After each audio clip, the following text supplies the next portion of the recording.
हरे कृष्णा। चैत्र मास के शुक्ल पक्ष की एकादशी, जिसे कामदा एकादशी कहा जाता है, सनातन धर्म में अत्यंत पुण्यदायिनी मानी गई है। शास्त्रों में इसका महत्व इतना व्यापक बताया गया है कि यह न केवल पापों का नाश करती है, बल्कि जीव को अधोगति से बचाकर मोक्ष के मार्ग की ओर अग्रसर करती है। कहा गया है, एकादशी व्रतम नाम सर्व पाप प्रणाशनम सर्व काम प्रदम पूसाम मोक्षदाम परम स्मृतम। अर्थात एकादशी व्रत समस्त पापों का नाश करने वाला, सभी कामनाओं को पूर्ण करने वाला और अंततः मोक्ष प्रदान करने वाला है। इस दिन भगवान विष्णु और माता लक्ष्मी की श्रद्धा भक्ति भाव से पूजन करने पर जीवन में सुख समृद्धि और शांति का वास होता है।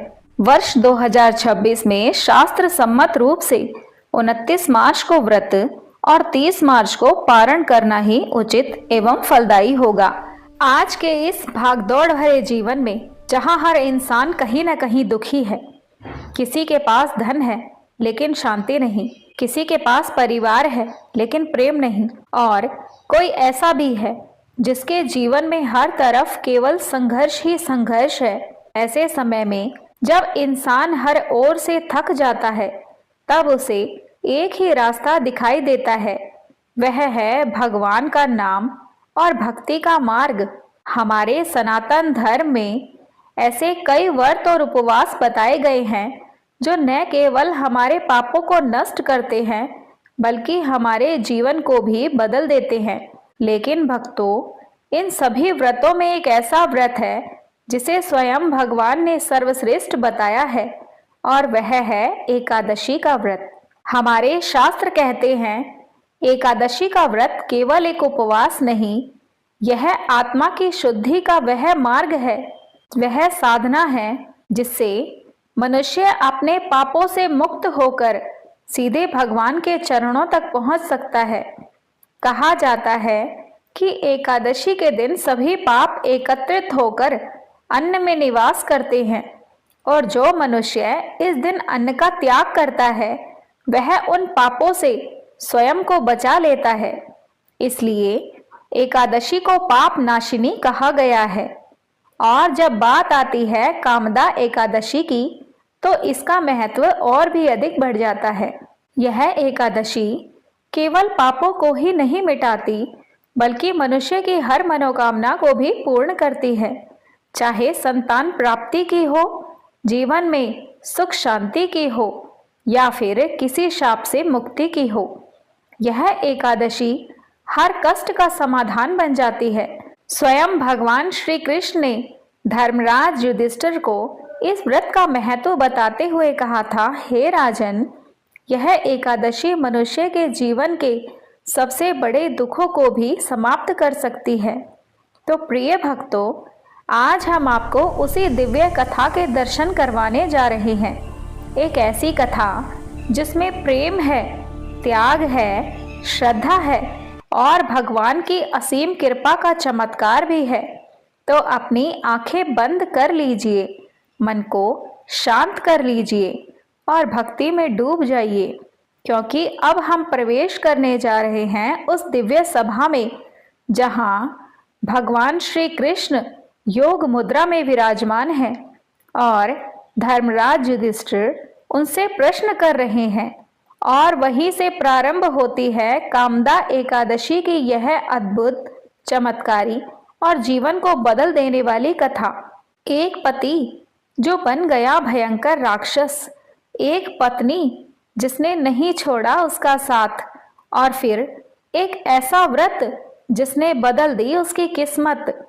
क्या सच में सिर्फ एकादशी का व्रत किसी राक्षस को फिर से देव बना सकता है? जानिए इस रहस्य को आगे इस कथा में। अगर मैं आपसे कहूं कि ऐसा व्रत है जिसे करने से सांप भी खत्म हो जाते हैं, राक्षस फिर से इंसान बन जाते हैं, तो क्या आप विश्वास करेंगे? यही सच है और इसका रहस्य छुपा है कामदा एकादशी में। तो चलिए आज हम आपको लेकर चलते हैं उस दिव्य लोक में, उस अद्भुत सभा में जहां स्वयं धर्म, सत्य और भक्ति का संगम होता है। कल्पना कीजिए, एक विशाल राजसभा स्वर्ण से सजी हुई, चारों ओर वेदों की ध्वनि गूंज रही है, मंद मंद सुगंधित धूप जल रही है और उस सभा के मध्य दिव्य तेज से प्रकाशित योग मुद्रा में विराजमान है स्वयं भगवान श्री कृष्ण। उनके मुख पर अद्भुत शांति, नेत्रों में करुणा और मुस्कान में संपूर्ण सृष्टि का रहस्य छिपा हुआ है।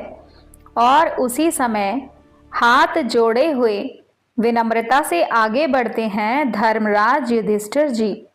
उनकी वाणी में श्रद्धा और मन में जिज्ञासा है। युधिष्ठिर जी बोले, हे वासुदेव, हे जगत के पालनहार, कृपया मेरा प्रणाम स्वीकार करें। हे प्रभु, चैत्र मास के शुक्ल पक्ष में जो एकादशी आती है उसका क्या महत्व है? उस व्रत को करने से मनुष्य को क्या फल मिलता है और उसे किस प्रकार से करना चाहिए? भगवान श्री कृष्ण धीरे धीरे नेत्र खोलते हैं और अत्यंत मधुर स्वर में कहते हैं, हे राजन, तुमने बहुत ही कल्याणकारी प्रश्न किया है। आज मैं तुम्हें एक ऐसी कथा सुनाऊंगा जिसे सुनने मात्र से ही मनुष्य के जीवन के पाप समाप्त हो जाते हैं। हे युधिष्ठिर, इस एकादशी को कामदा एकादशी कहा जाता है। यह सभी इच्छाओं को पूर्ण करने वाली और पापों को भस्म करने वाली है। भगवान श्री कृष्ण कथा का आरंभ करते हैं। बहुत समय पहले एक अद्भुत नगरी थी जिसका नाम था रतनपुर। उस राज्य में राज करते थे महान राजा पुंडरीक। उनका दरबार किसी स्वर्ग से कम नहीं था, जहां गंधर्व, किन्नर और अप्सराएं नृत्य और संगीत से वातावरण को दिव्य बना देते थे। उसी राज्य में रहते थे एक गंधर्व जिनका नाम था ललित और उनकी पत्नी अप्सरा ललिता। दोनों का प्रेम इतना गहरा, इतना पवित्र कि जैसे आत्मा और परमात्मा का मिलन हो। वे एक भी क्षण एक दूसरे के बिना नहीं रह सकते थे। एक दिन राजा की सभा में भव्य आयोजन हुआ। सभी गंधर्व नृत्य और गायन कर रहे थे।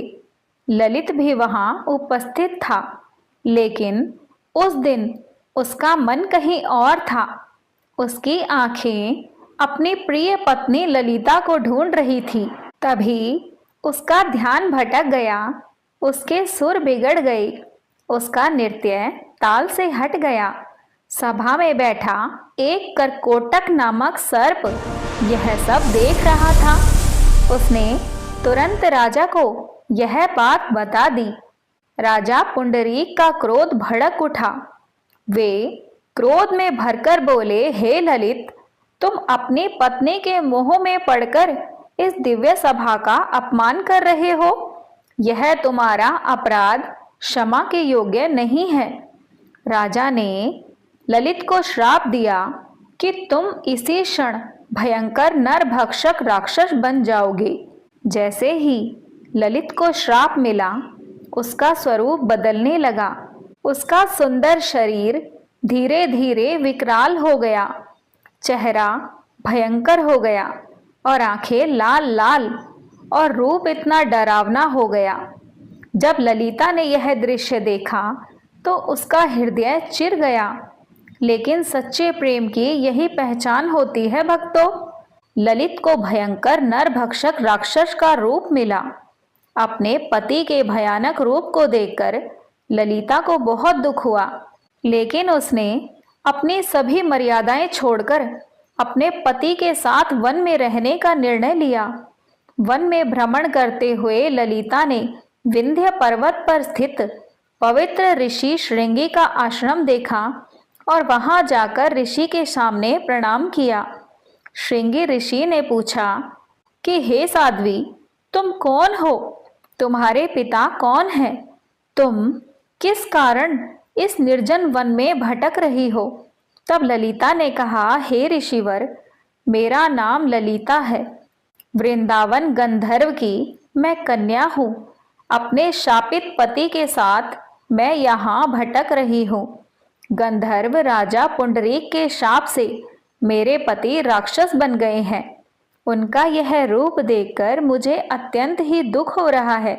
कृपया इस शाप से मुक्ति का उपाय बताएं ताकि मेरे पति इस राक्षस योनि से मुक्त हो सके। ललिता की करुण पुकार सुनकर श्रृंगी ऋषि ने कहा कि हे गंधर्व कन्या, कुछ ही दिनों में चैत्र मास के शुक्ल पक्ष की कामदा एकादशी आएगी। इस व्रत का कठोर पालन करो और इस व्रत से जो भी तुम्हें पुण्य मिले वह अपने पति को अर्पण कर देना। इससे वह शाप से मुक्त हो जाएगा। यह एकादशी सभी इच्छाओं को पूरी करने वाली है। ललिता ने ऋषि के कहे अनुसार आनंद पूर्वक और कठोरता से इस पुण्यदायिनी एकादशी व्रत का पालन किया। द्वादशी के दिन भगवान वासुदेव और ब्राह्मणों के समक्ष उसने कहा कि मैंने अपने पति की शाप मुक्ति के लिए यह व्रत किया है। कृपया इसके प्रभाव से मेरे पति शाप मुक्त हो जाएं। इसके बाद नरभक्षक ललित पुनः गंधर्व बना। ललित और ललिता सुखपूर्वक रहने लगे। भगवान श्री कृष्ण बोले कि हे युधिष्ठिर महाराज, जो कोई भी इस अद्भुत कथा को कहेगा या सुनेगा और अपनी क्षमता के अनुसार इसका पालन करेगा, वह ब्रह्म हत्या के पाप और असुरी शाप से मुक्त हो जाएगा। वह बड़े से बड़े पापों से मुक्त हो जाता है और उसकी सभी मनोकामनाएं पूर्ण होती है। तो प्रिय भक्तजनों, अगर आप भी अपने जीवन के दुखों से मुक्ति चाहते हैं, अगर आप भी अपने परिवार की खुशहाली चाहते हैं, तो इस कामदा एकादशी का व्रत अवश्य करें और सच्चे मन से भगवान का स्मरण करें, क्योंकि सच्ची श्रद्धा और सच्ची भक्ति हर शाप को वरदान में बदल देती है। तो यह थी कामदा एकादशी व्रत की संपूर्ण पौराणिक कथा। आशा करती हूँ कि कथा आपको पसंद आई होगी। पसंद आई हो तो वीडियो को लाइक और चैनल को सब्सक्राइब अवश्य कर लीजिएगा। कमेंट बॉक्स में भगवान विष्णु की जय अवश्य लिखिएगा। मिलते हैं अगली वीडियो में। तब तक के लिए आप सभी सुखी व स्वस्थ रहें। जय श्री राधे कृष्णा। धन्यवाद।